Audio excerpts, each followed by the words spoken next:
शादी कब करेंगे? शादी कब करेंगे? शादी वाला सवाल पब्लिक का है भाई। जिस दिन करेंगे आपको बता देंगे। वलीमा की दावत ये तय नहीं कर सकते कि दावत में बुलाएंगे कि नहीं, क्योंकि दावत करूंगा या नहीं मैंने तो सोच रखा है कि चुपचाप किसी दिन मदीने में जा करके जिससे निकाह करना होगा उससे भी कहूंगा मदीने में चलो, वहीं जा करके निकाह करके फिर आपको बताएंगे कि हाँ आज शादी कर ली है।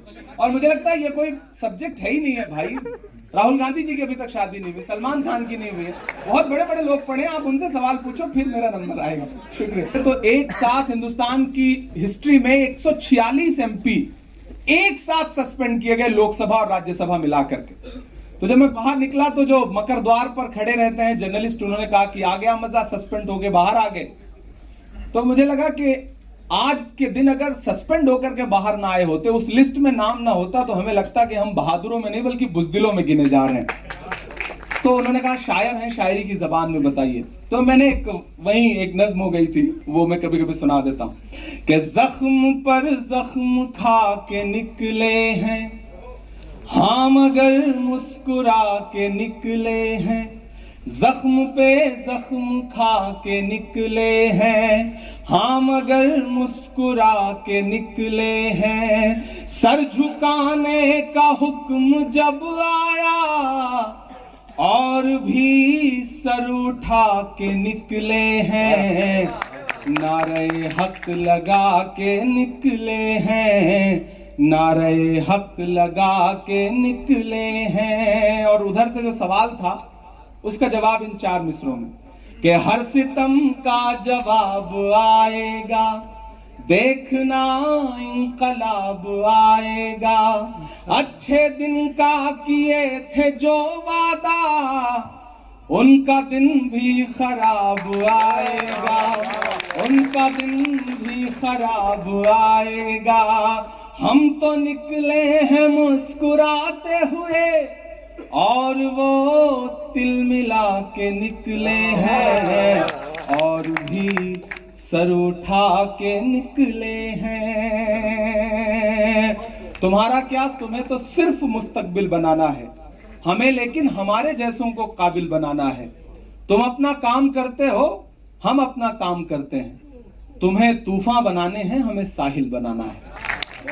बहुत शुक्रिया। आखिरी के 5 सवाल है। अच्छा, अभी और सवाल बाकी है, मुझे लगा था खत्म हो गया जी। रैपिड फायर का हमारा एक सवाल है कि कांग्रेस के 3 सदरों को आपने नजदीक से देखा, 2 के साथ आप काम कर रहे हैं, सोनिया गांधी, राहुल गांधी और मल्लिकार्जुन खड़गे। इन तीनों में सबसे बेहतर कौन कांग्रेस के लिए साबित हुए? देखिए, मैं सोनिया जी के टाइम पे आई थिंक पॉलिटिक्स पे नहीं था। मैं जब राहुल जी अध्यक्ष थे और उन्होंने बाद में रिजाइन किया, कार्यवाहक थी कुछ दिन तक सोनिया जी, तो मैं उनके टाइम पे पॉलिटिक्स में आया और खड़गे जी के साथ काम कर रहा हूं। सब अच्छे हैं, आप इतना जजमेंटल होता ही नहीं हूं मैं, और मुझे लगता है कि सब अपने अपने हिस्से का काम कर रहे हैं। सोनिया जी से मिलेंगे तो आप एक अलग तरह का एहतराम उनके लिए दिल में आता है। खड़गे साहब 80 साल से ज्यादा उम्र है और जिस तरह से लड़ पड़ते हैं वो हाउस में, एक घंटे बोलते हैं वो नरेंद्र मोदी जी के सामने खड़े होकर के, वो जज्बा अलग है।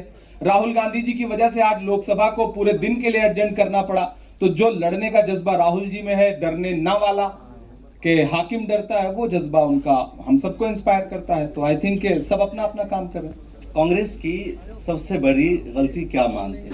इमरजेंसी लगाना या बाबरी मस्जिद का ताला खुलवाना? देखिए, ये दोनों मसले तब हुए जब मैं पैदा नहीं हुआ था।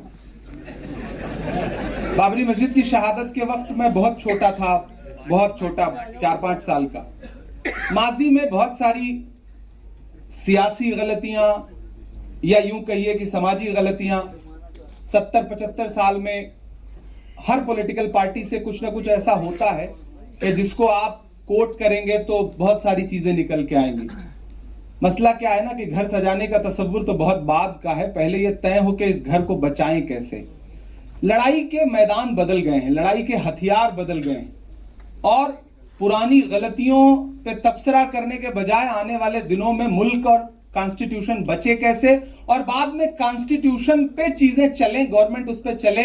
लड़ाई दरअसल इस बात की है तो माजी में गलतियां और भी हुई होंगी, बहुत सारी गलतियां हुई, हर पॉलिटिकल पार्टी से गलतियां होती है, मैं इसको एतराफ करता हूं।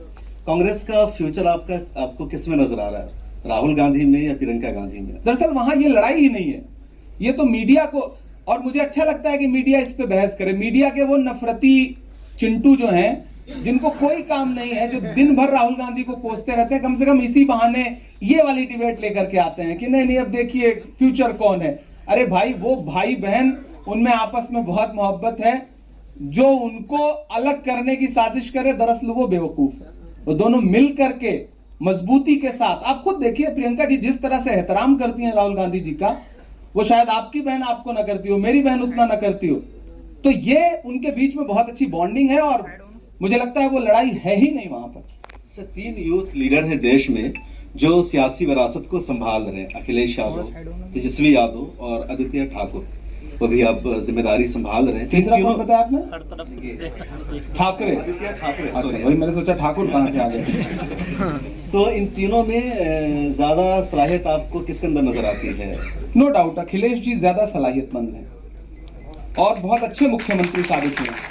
मैं हमेशा इस बात की तारीफ करता हूं।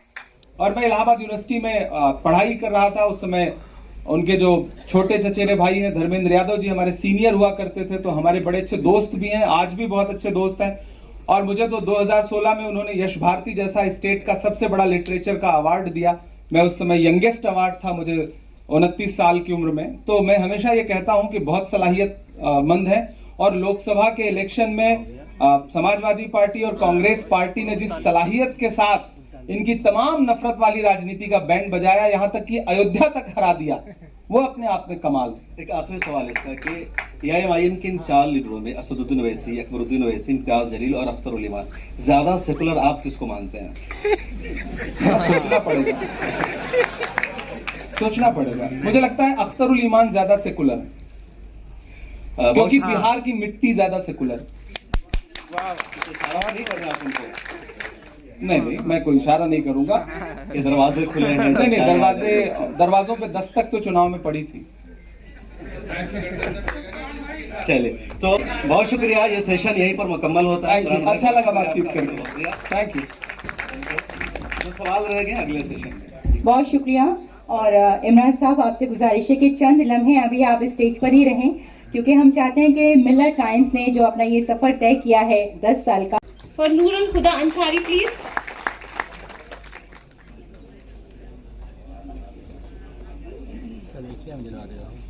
नहीं, वो बहुत सारे बाकी हैं।